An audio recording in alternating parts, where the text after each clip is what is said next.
ಎಲ್ಲರಿಗೂ ಪುಣೆಗೆ ಸುಸ್ವಾಗತ. ನೋಡಿ, ಇದು ನಮ್ಮ BMTC ಬಸ್ ಥರನೇ ಡೈಲಿ ಓಡಾಡುತ್ತೆ. ಡೈಲಿ ಯಾರ್ಯಾರು ವರ್ಕ್ ಮಾಡ್ತಾರೆ ಅವ್ರಿಗೆ ಆಲ್ಮೋಸ್ಟ್ ಈ ಥರ ಬಸ್ಗಳಲ್ಲೇ ಎಲ್ಲರೂ ಟ್ರೈನ್ಗಳಲ್ಲೇ ಓಡಾಡೋದು.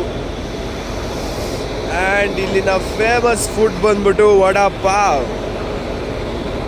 ಫುಡ್ ಅನ್ನೋದಕ್ಕಿಂತ ಎಲ್ಲರೂ ಜಾಸ್ತಿ ತಿನ್ನೋದು ಅದೇ. ಬೆಳಗ್ಗೆ ಆದರೆ ಸಾಕು ಬ್ರೇಕ್ಫಾಸ್ಟ್ಗೂ ವಡಾಪಾವ್, ಮಧ್ಯಾಹ್ನನೂ ವಡಾಪಾವ್, ಆಲ್ಮೋಸ್ಟ್ ಕೆಲವರು ನೈಟು ವಡಾಪಾವ್ ತಿಂತಾರೆ. ರೀಸನ್ ಇಷ್ಟೇ, ವಡಾಪಾವು ಕಮ್ಯುನಿಟಿಗೆ ಸಿಗುತ್ತೆ. ಆ್ಯಂಡ್ ಇಲ್ಲಿ ಸ್ವಲ್ಪ ವರ್ಕಿಂಗ್ ಕ್ಲಾಸ್ ಪೀಪಲ್ ತುಂಬ ಜಾಸ್ತಿ ಜನ ಇದ್ದಾರೆ. ಸೊ ಹಾಗಾಗಿ ಎಲ್ಲ ವಡಾಪಾವ್ ತಿಂತಾರೆ. ಆ್ಯಂಡ್ ಮತ್ತು ಇನ್ನೇನು ಹೇಳಬೇಕು ಅಂದರೆ, ಓಕೆ, ಚೆನ್ನಾಗಿದೆ ಪುಣೆ ಕೂಡ. ನೋಡ್ತಾ ಇದ್ದೀರಾ, ಇದು ಪುಣೆಯಲ್ಲಿ ಇದು ರೈಲ್ವೆ ಸ್ಟೇಷನ್ನು, ಇದು ಮೆಟ್ರೋ. ಆ್ಯಂಡ್ ದೆನ್ ಇಲ್ಲಿರೋದು ನೋಡಿ ಹೋಟೆಲ್. ತುಂಬ ಡೆವಲಪ್ಮೆಂಟ್ ಆಗಿದೆ ಇವರು ಪುಣೆಯಲ್ಲಿ. ನಾನು ಲಾಸ್ಟ್ ಟೈಮ್ ಬಂದಿದ್ದು ನೋಡಿದಾಗಿಂದನೂ ತುಂಬ ಚೆನ್ನಾಗಿದೆ. ನಾನು ಲಾಸ್ಟ್ ಟೈಮ್ ಕೂಡ ಇಲ್ಲೇ ನೀರು ಕುಡಿದಿದ್ದೆ. ಆ್ಯಂಡ್ ತುಂಬ ರಶ್ ಇದೆ, ಚೆನ್ನಾಗಿದೆ ಪುಣೆ. ಸ್ವಲ್ಪ ಕ್ಲೀನಿನೆಸ್ ಕಮ್ಮಿ ಇದೆ, ಸ್ವಚ್ಛತೆ ಕಡೆ ಫೋಕಸ್ ಮಾಡಬೇಕು. ಆ್ಯಂಡ್ ಇಲ್ಲಿ ಮತ್ತಿನ್ನೊಂದೇನಪ್ಪ ಅಂತಂದರೆ, ಜನ ತುಂಬ ರಶಲ್ಲಿ ಇರ್ತಾರೆ ಗುರು. ತುಂಬ ಗಡಿಬಿಡಿಲಿರ್ತಾರೆ, ತುಂಬ ಬೇಗ ಬೇಗ ಬೇಗ ಬೇಗ ಅಂತ ಇರ್ತಾರೆ. ಇಲ್ಲೆಲ್ಲ ದುಡಿಮೆ, ಕಾಸು ಗುರು. 100 ರೂಪಾಯಿ ಸಸ್ತಾ ಇಯರ್ಫೋನೇ ಗೆಲ್ತು. ಯಾಕಂದರೆ ಎಷ್ಟೇ ಟ್ರೈ ಮಾಡಿ ನಾನು ಆನ್ಲೈನಲ್ಲಿ ತರಿಸ್ಕೊಳ್ಳೋಣ, 10 ನಿಮಿಷ ಡೆಲಿವರಿ ಅಂದ್ಕೊಂಡು ಹುಡುಕ್ದೆ, ಎಲ್ಲೂ ಸಿಕ್ಕಿಲ್ಲ. ತುಂಬ ಟ್ರೈ ಮಾಡಿದೆ, ತುಂಬ ಹುಡುಕ್ದೆ ಕೂಡ, ಎಲ್ಲೂ ಸಿಕ್ಕಲಿಲ್ಲ. ಕೊನೆಗೆ ನಾನು ಏನು ಮಾಡೋಕ್ಕಾಗಲ್ಲ, ಟ್ರೈನಲ್ಲಿ ಸಿಗೋವಂಥದ್ದೇ ತೊಗೊಂಡೆ. ಆ್ಯಂಡ್ ಇದು ಕೂಡ ಅವರಿಗೆ ಕೇಳಿದೆ ನಾನು, ಎಷ್ಟು ದಿವಸ ಬರುತ್ತೆ ಗುರು ಇದು ಅಂತ. ಅದಕ್ಕೆ ಅವ್ರು ಒಂದೇ ಮಾತು ಹೇಳಿದ್ದು, ಅಯ್ಯೇ ನೀವು ಈ ಕುಂಭಮೇಳಕ್ಕೆ ಹೋಗ್ತಾ ಇದ್ದೀರಲ್ಲ, ಹೋಗಿ ಬರೋ ತನಕ ಬರುತ್ತೆ ಅಂತ ಒಂದು ನಂಬಿಕೆ ಕೊಟ್ಟವ್ರೆ. ನೋಡೋಣ. ಆಲ್ರೆಡಿ ಫಸ್ಟೇ ತೊಗೊಂಡು ಒಂದು ಸಲ ಯೂಸ್ ಮಾಡೋಕ್ಕೆ ಅಂತ ಹಾಕ್ಕೊಂಡು ಕಾಲ್ ಮಾಡ್ತೀನಿ, ಕನೆಕ್ಟೇ ಆಗ್ತಾಯಿಲ್ಲ ಗುರು, ಕೇಳಿಸ್ತಾ ಇಲ್ಲ. ಸದ್ಯ ಇನ್ನೊಂದು ಚೇಂಜ್ ಮಾಡಿಕೊಟ್ಟ ದೇವ್ರಂತವನು, ಖುಷಿ. ಅದೇ ವಿಷಯ, ಇನ್ನೇನಿಲ್ಲ. ಇವಾಗ ಇಯರ್ಫೋನ್ ಸಿಕ್ಕಿದೆ ಸ್ವಲ್ಪ. ಮೇ ಬಿ ನಾನು ಇಯರ್ಫೋನ್ ಹಾಕ್ಕೊಂಡೇ ಮಾತಾಡ್ತಾ ಇದ್ದೀನಿ, ಯಾಕಂದರೆ ವೀಡಿಯೋದಲ್ಲಿ ರೆಕಾರ್ಡ್ ಆಗುತ್ತೋ ಇಲ್ವೋ ಚೆಕ್ ಮಾಡಬೇಕಲ್ಲ. ಸೊ ಬೇರೆಯವ್ರಿಗೆ ಡಿಸ್ಟರ್ಬೆನ್ಸ್ ಇರಬಾರ್ದು ಅನ್ನೋ ಒಂದೇ ಕಾರಣಕ್ಕೆ ನೋಡ್ತಾ ಇದ್ದೀನಿ. ಒಬ್ಬನೇ ಮಾಡ್ತಾ ಇದ್ದೀನಿ ವೀಡಿಯೋ. ಸುತ್ತಮುತ್ತ ಜನ ನನ್ನನ್ನು ಒಬ್ಬ ಏಲಿಯನ್ ನೋಡ್ದಂಗೆ ನೋಡ್ತಾರೆ ಗುರು. ನೀವನು ಯಾವ ಲ್ಯಾಂಗ್ವೇಜಲ್ಲಿ ಮಾತಾಡ್ತವನೆ, ಯಾವ ಭಾಷೆ ಇದು, ಎಲ್ಲಿಂದ ಬಂದವನೇ, ಒಬ್ಬೊಬ್ಬನೇ ನಿಂತ್ಕೊಂಡವನಲ್ಲ ಅಂತ ಅನ್ಕೊತವ್ರೆ. ಆದರೂ ಬಿಸಿಲು ಮಾತ್ರ ಹೆವಿ ಇದೆ, ಮುಕ್ಳರಿ ಬಿಸಿಲು ಗುರು, ತಡ್ಕೊಳಕ್ಕಾಯ್ತಾ ಇಲ್ಲ. ಸೆಕೆ. ನೈಟ್ ನೋಡಿದ್ರೆ ಚಳಿ, ನೈಟ್ ನೋಡಿದ್ರೆ ಫುಲ್ಲು ಚಳಿ ಗುರು. 3 ಗಂಟೆ ತನಕ ನಾನು ಹೆಂಗೋ ಕಂಟ್ರೋಲ್ ಮಾಡ್ಕೊಂಡೆ, ಬಿಡು ಗುರು ಏನು ಚಳಿ ಆಗಲ್ಲ ಅಂದ್ಕೊಂಡು ಮಲ್ಕೊಂಡ್ಬಿಟ್ಟಿದ್ದೀನಿ. ಸ್ವೆಟ್ರೂ ಹಾಕಿಲ್ಲ. ನೋಡ್ತೀನಿ ಮುಕ್ಳರಿ ಚಳಿ ಗುರು, ತಡ್ಕೊಳಕ್ಕಾಗಿಲ್ಲ. ಆಮೇಲೆ ಸ್ಲೀಪಿಂಗ್ ಬ್ಯಾಗ್ ಒಳಗಡೆ ಹೋಗಿ ಔತ್ಕೊಂಡು ಮಲ್ಕೊಂಡಿದ್ದಾಗಿತ್ತು. ಸದ್ಯಕ್ಕೆ ನೆನ್ನೆ ಒಂದು ಸಿಂಗಲ್ ಸೀಟ್ ಸಿಕ್ತು. ನೆನ್ನೆ ಒಳ್ಳೆ ನಿದ್ದೆ ಆಯಿತು. ಇನ್ನು ನೆಕ್ಸ್ಟು ಇವತ್ತಿಂದೊಂದು ನಿದ್ದೆ ಹೆಂಗಾದರೂ ಕಂಪ್ಲೀಟ್ ಆಗಿಬಿಟ್ರೆ ಖುಷಿ ಗುರು. ಆರಾಮಾಗಿ ಹೋಗಿ ನಾಳೆ ಬೆಳಗ್ಗೆ 9:30 ಅಂತ ಹೇಳಿದ್ದಾರೆ.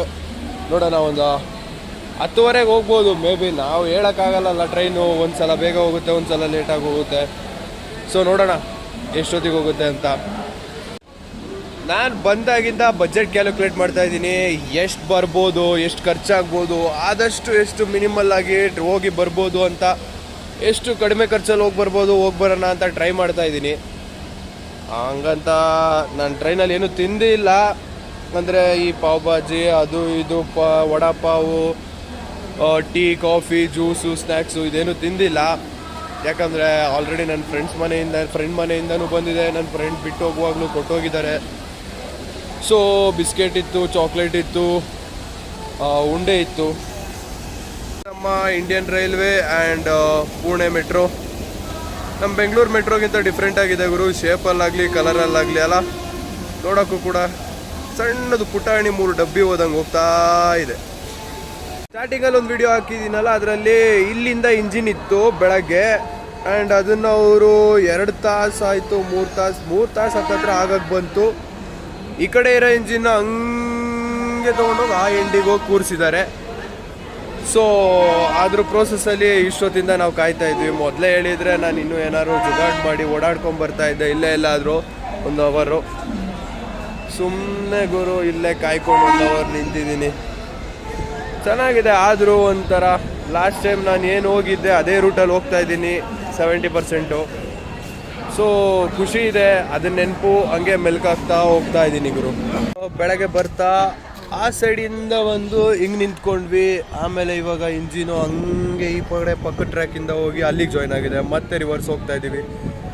ಲೈನ್ ಕ್ರಾಸ್ ಆಗ್ತಾ ಇದೆ. ಕ್ರಾಸ್ ಮಾಡಿ ಮತ್ತೆ ಬೇರೆ ಸ್ಟೇಟಿಗೆ ಹೋಗಬೇಕು. ಓಕೆ ಹೋಗೋಣ.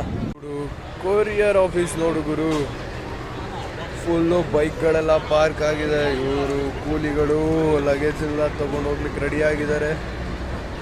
ಯಾಕೆ ಜಲ್ಲಿ, ಯಾಕೆ ಮಣ್ಣು, ಯಾಕೆ ಥರ ಚೀಲದಲ್ಲಿ ಹಾಕಿದ್ದಾರೆ ನನಗಂತೂ ಗೊತ್ತಿಲ್ಲ.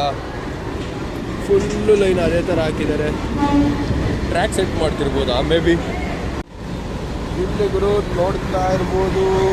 ಯಾವುದಕ್ಕೂ ನೀವು ಒಂದ್ಸಲ ನೀರಿನ ಬಾಟ್ಲಿ ತೊಗೊಳ್ಳುವಾಗ ಯೋಚನೆ ಮಾಡಿ ತೊಗೊಳ್ಳಿ.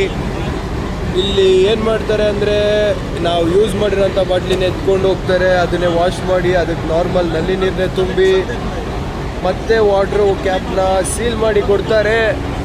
ಸೊ ಹುಷಾರು. ಫುಲ್ ರಿನ್ಯೂವೇಬಲ್ ಎನರ್ಜಿ ಅನಿಸುತ್ತೆ. ಎಲ್ಲ ಕಡೆ ಸೋಲಾರ್ ಪ್ಯಾನಲ್ಲು, ಎಲೆಕ್ಟ್ರಿಕ್ ಫೆನ್ಸ್ಗಳನ್ನೇ ನೋಡ್ತಾ ಇದ್ದೀನಿ. ಎಲ್ಲ ಅದರಿಂದನೇ ನಡೀತಾ ಇದೆ. ಇಂಜಿನ್ಸ್ ಎಲ್ಲ ಆಲ್ಮೋಸ್ಟು.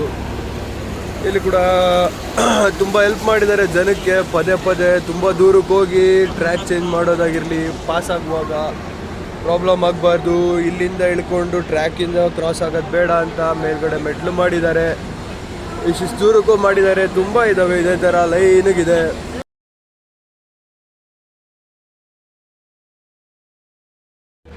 ಏನು ಜನ ಗುರು, ಎಲ್ಲಿಂದ ಬರ್ತಾರೆ ಗೊತ್ತಿಲ್ಲ. ಮಾತ್ರ ಜನ ಅಂತೂ ಜನನೋ ಜಾತ್ರೆನೋ ಜಂಗುಳಿಲ್ಲ. Full rush. ಎಲ್ಲಿಗೆ ಹೋಗ್ತಾ ಇದ್ದಾರೆ ಇಷ್ಟು ಜನ, ಎಲ್ಲಿಂದ ಬಂದರು ಇಷ್ಟು ಜನ ಒಂದೇ ಸಲ ಈ ಜಾಗದಲ್ಲಿ? ಏನಪ್ಪ ಫುಲ್ಲು ಜನ ಗುರು. ಫೋನ್ ಕತ್ಕೊಂಡು ಹೋಗ್ಬಾರ್ದು ಅಷ್ಟೇ, ಆಮೇಲೆ ಯಾರು ಕೈ ಹೊಡೆದು.